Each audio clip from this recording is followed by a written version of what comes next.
Yesterday we talked about 3 characteristics, lakhanas in Pali, namely sabhava lakhana, individual characteristic, sankata lakhana, timely characteristic, and samanya lakhana, common characteristic. In the materiality or in a physical object, we note rising as rising, but this is just the name. In fact, we are observing its intrinsic nature, namely the natural phenomena of stiffness, tension and movement, which are the manifestations of wind element, vayo dhatu, and they are the ultimate realities, paramatthas, which can be experienced by ourselves. So as we note rising as rising, we observe these sensations or natural phenomena, namely stiffness, tension and movement and so on. Hence, if we wish to observe these natural phenomena, we note at the very moment of arising. Or only when we note at the very moment of arising, we will observe the natural phenomena, sabhava. So at the moment of rising, we note as rising and we observe this natural characteristic or individual characteristic. The same thing goes with other objects as we note, like falling of the abdomen and other objects which arise in our body. And this, we are bound to observe these natural phenomena, the sabhavas. Just as we can observe flavor or flavors in the food that we are taking, so too we can observe these natural characteristics, sabhava lakkhana. And this sabhava lakkhana is made up of 3 parts, or 3 modes or timings, namely beginning, middle and the end, or arising, aging and dissolution. So just like when we take food, we observe the flavor, which is divided into 3 parts, because it arises and no sooner has it arisen, then it passes away. So in this way, there are 3 parts, as beginning, middle and the end. All conditioned things are subject to this. All conditioned things which can be experienced by our practice are all in this manner. Such 3 portions or 3 modes, namely the beginning, middle and the end, are known as sankata lakkhana. They are not paramatthas, they are not ultimates, they are only concepts, panyati. However, they arise on the really existing objects, depending on the realities. What really exists are the natural phenomena of stiffness, tension and movement. And depending on that, these 3 parts, namely beginning, middle and end, happen in terms of timing, not to be observed purposely, but they are known as we observe the natural phenomena. So we can observe this sankata lakkhana, the timely characteristic, automatically, not through purposely observing it, looking for it. And this has to be understood. Therefore, when we note at the very moment, we observe the natural phenomena, sabhava. When you observe sabhava, natural phenomena, then you will observe the sankata lakkhana, that is the 3 modes of beginning, rising, arising, aging and dissolution. And After observing this characteristic of arising, aging and dissolution, we will come to observe the Samanya Lakkhana, that is common or universal characteristic. Namely, things arise and pass away, which applies to every conditioned phenomena. Because things arise, and after they have arisen, they are not permanent, they are not stationary.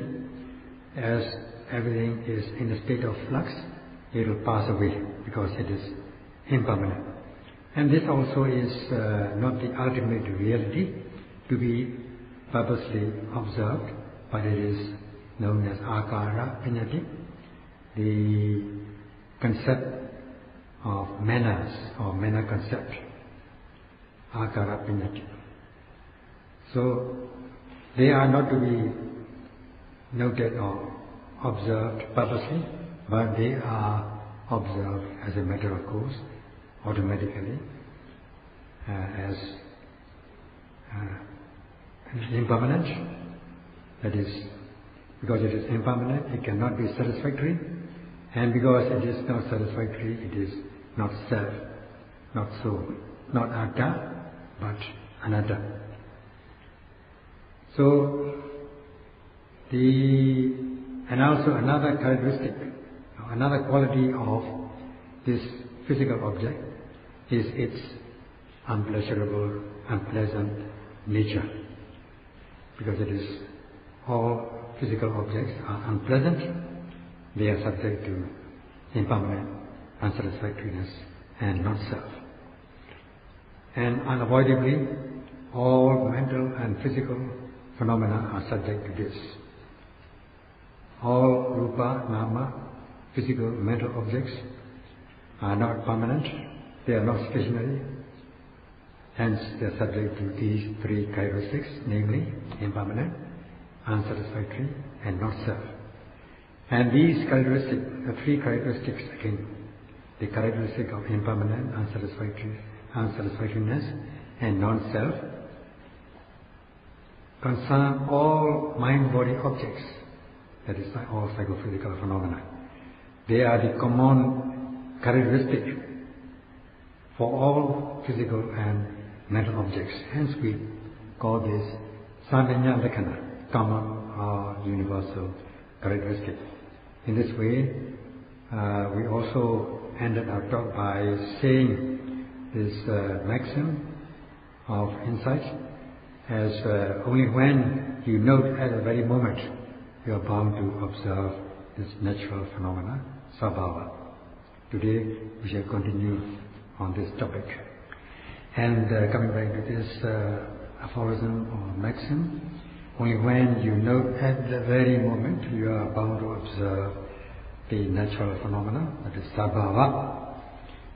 We see here, we express this phrase, note at the very moment. Now noting or observing, it is just one word, but it is made up of many mental powers or mental states. And this is the effort that we have to make through the spiritual means, mental means. First of all, we have to try to be concurrent with the object of attention. Whatever arises, we need to note the immediately arising object as it arises. We need to be concurrent with the object. To be concurrent, we apply this power of aiming or focusing or applying or noting mind to the object of attention. And another mental power or mental state is the application or exertion of energy, the driving force in order to drive our noting mind to the object of attention. Hence we need these two mental powers in the first place, as to note every arising object every second of the time. Again, to say it again, we apply this aiming. In the textual language, the aiming is given as vitaka, focusing or application. This kind of vitakka is not just thought or imagination or fantasy, but it is the actual appliance of noting mind to the object of attention to be concurrent with the object. In this way, it is just like playing a game of marble.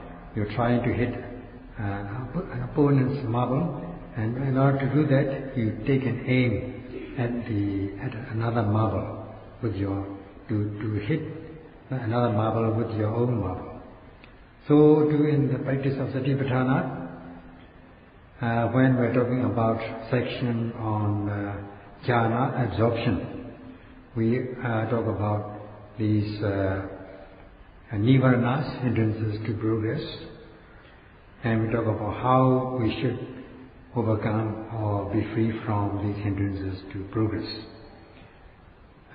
Hindrances such as the unprofitable deeds, akusalas, nivaranas, hindrances to progress, and kilesa, defilements or afflictive emotions.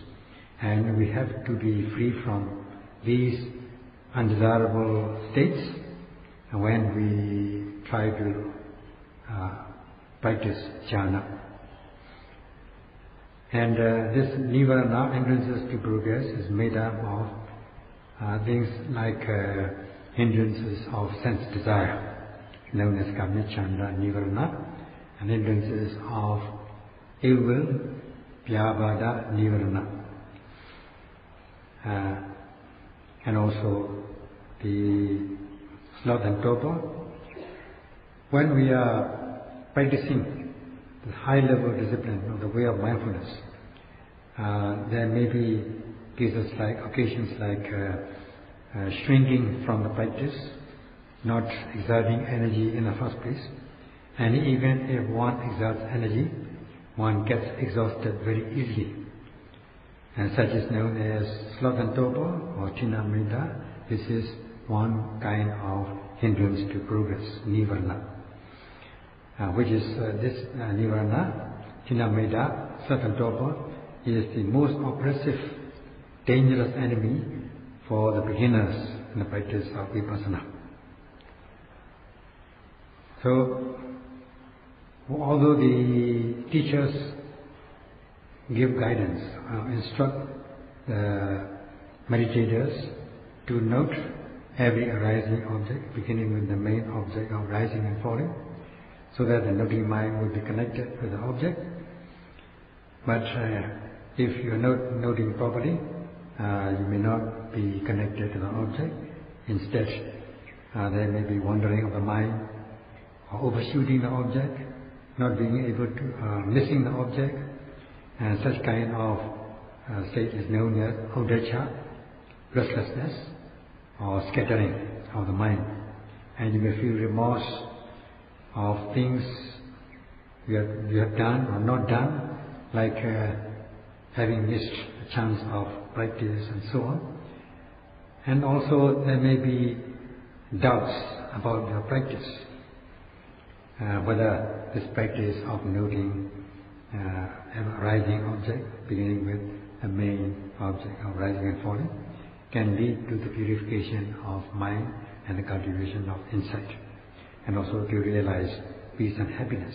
Or is this practice doubtful about whether this kind of practice will lead to the application of mindfulness or the deepening of concentration. In this way, one may be entertaining such skeptical doubt, becoming undecided, reaching indecision, and your mind may be wandering about and doubting about this practice. And such are known as nivaranas, hindrances to progress, which can defile the mind, weaken the knowledge if you have not cultivated one, or even if you have cultivated insight, it may weaken your insight, as has been explained by the Buddha. So in order to be free from such hindrances, what you do is, first of all, try to apply this aiming, the power of aiming, known as Vitakka, the factor of jhana. Applying your noting mind so as to be connected with the object of attention, or to be concurrent with the object of attention. And also this aiming or Vitakka application is something which comes in between an intermediary acting as an intermediate agent to familiarize your noting mind with the object to be noted, so that you'll be able to be connected with the object of attention. Then you become familiar with the object of attention, or you are said to be connected with the object of attention. In this way, you take an aim, focus your noting mind to the object of attention. And another mental power that you exert is the exertion of energy, a driving force in order to drive your noting mind to the object of attention.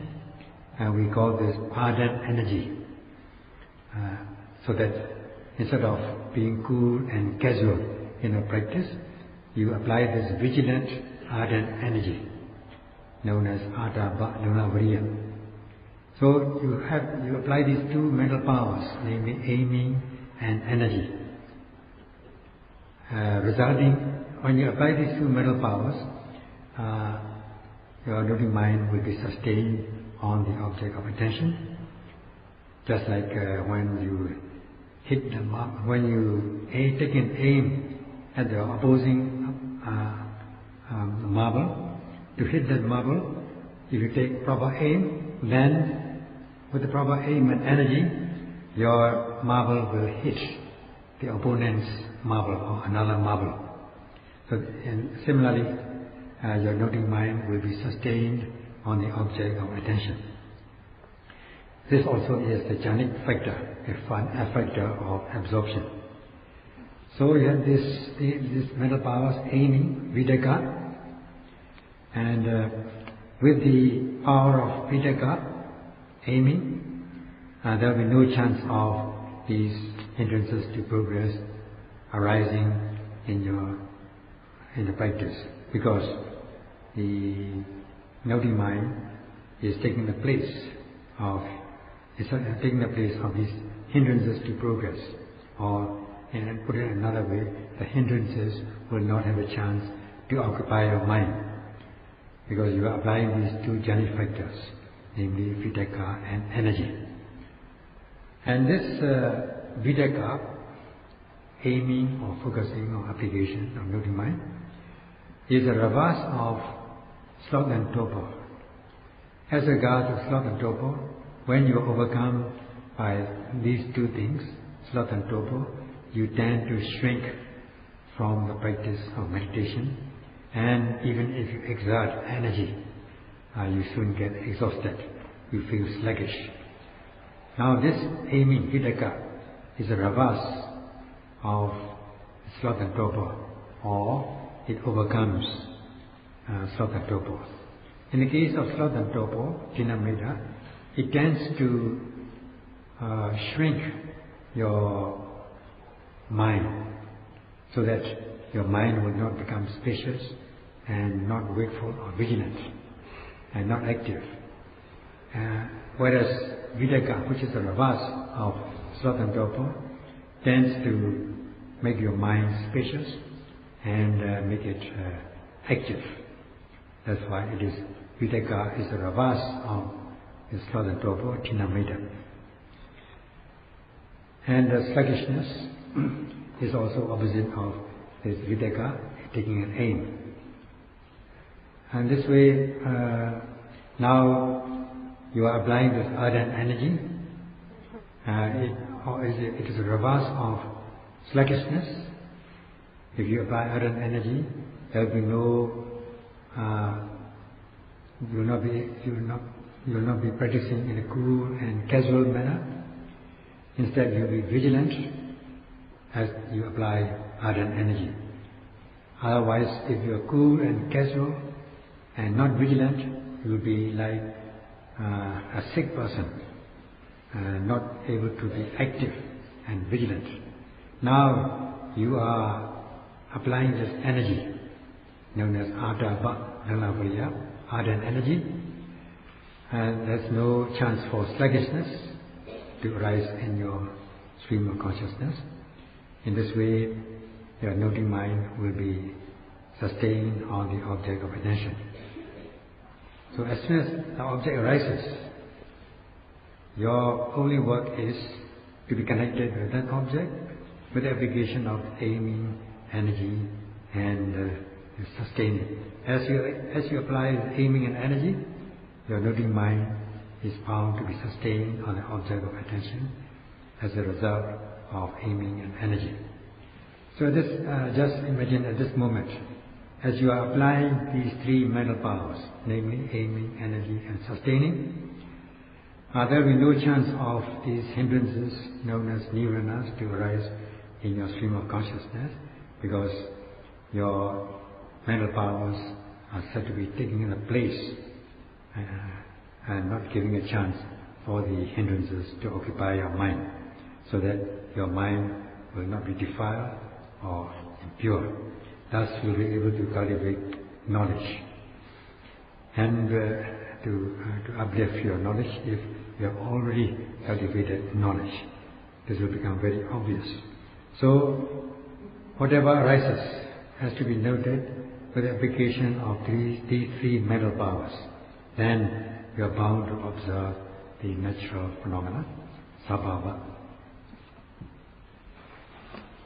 So as an object arises, you apply these two mental powers, namely aiming and the driving force, exertion of energy.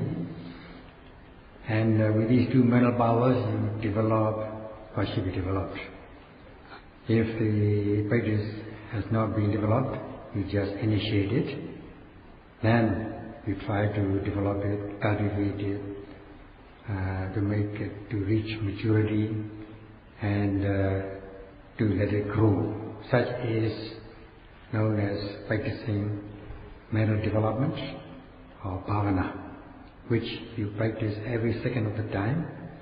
If you do that with 60 seconds in a minute, at the rate of 1 movement per second, you will be developing 60 movements of bhavana in 1 minute. And even if you calculate at the rate of 1 moment of bhavana per 2 seconds, you will be practicing 30 times or 30 moments of bhavana in 1 minute. And you just imagine in 5 minutes, 300 times, and in 1 hour, 3,600 times. And in this way, as you initiate your mental development with the practice of aiming and energy, of course, the sustaining another mental power arises as a matter of course, as a result of aiming and energy. You will be developing, cultivating 3,600 times or 3,600 movements of bhavana every hour, so that they become developed, cultivated, and they are brought to maturity. And this way you accumulate these moments to reach real state of real bhavana, real mental development.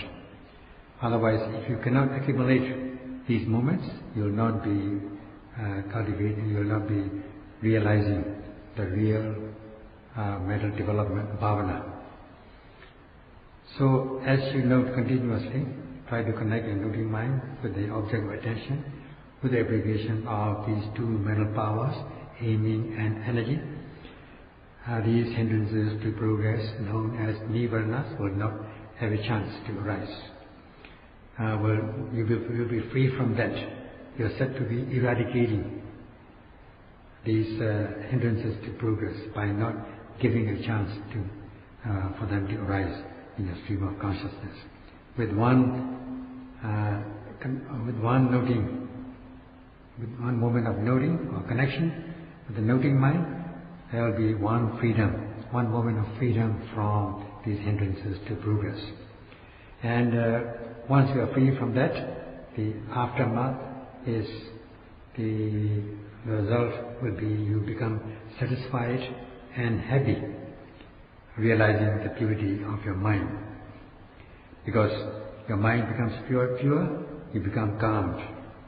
Because you are free from nirvana, hindrances to progress, you feel encouraged, you realize piti, sukha, joy and happiness, and leading to peace and happiness.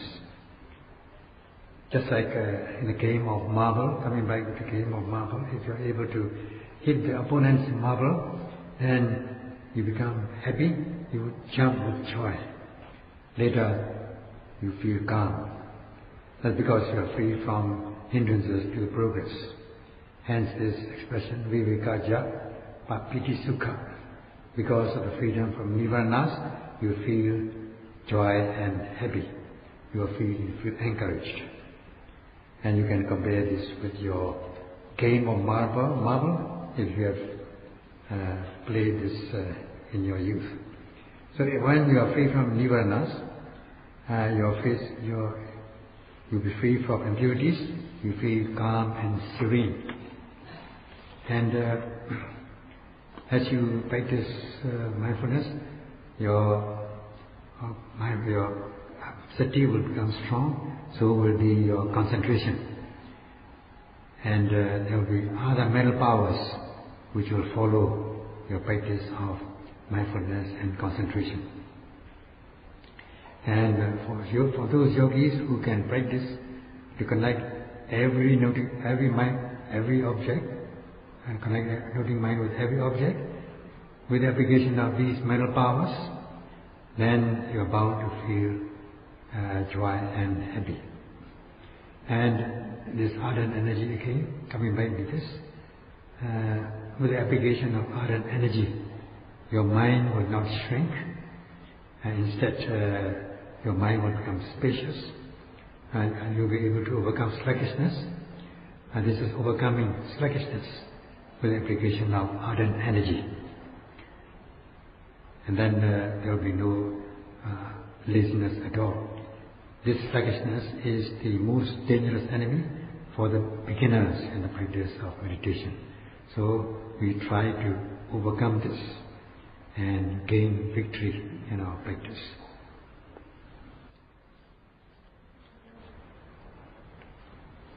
As much as these mental powers as a group can overcome the hindrances to progress, each of these mental powers has its own qualities.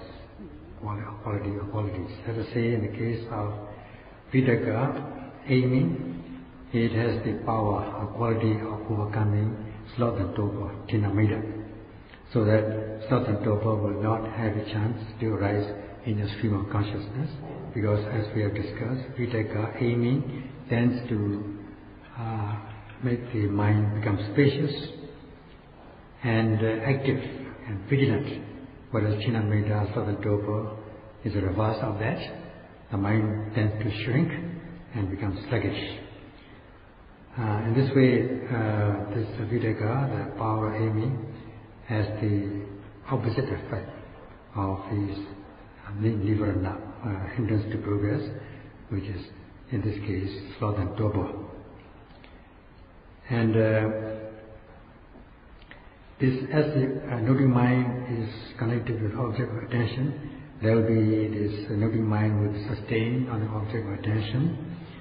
As we note rising, you will be observing the sensations or the natural phenomena in terms of stiffness, tension and movement. And when you note falling also, you will observe the natural phenomena such as relaxation, movement and so on. This is the result of the noting mind connected with these objects, so that objects are sustained, and the noting mind is sustained on these objects. And as the noting mind is sustained on these objects, you will be free from skeptical doubt. Because the noting mind is sustained on the object of attention, You know the nature of the object, noted, connected. So you'll be free from the skeptical doubt as to the nature of these objects. And in this way, you'll be free from this vicikiccha, skeptical doubt. And with piti, with the resultant joy, you will be able to overcome this yavada, ill will, the hindrance of ill will. The hindrance of ill will not have a chance to arise in your stream of consciousness because of the joy, piti, and you become happy and calm. And as you become happy and calm, this restlessness and remorse will not have a chance in your stream to rise in the stream of consciousness because they are the ravas of joy and calm. So as the noting mind falls calm and collected on the object of attention, he will be able to overcome the hindrances of sense desire, kamicchanda, nivaranas. In this way, each of these mental powers has its own quality to overcome the respective hindrances to progress, so that these hindrances will not have a chance to arise. And even if they arise, with the application of these mental powers, they will become weaker and weaker. And in this way, cultivating and developing these mental powers, which are to be developed, is known as bhavana, mental development.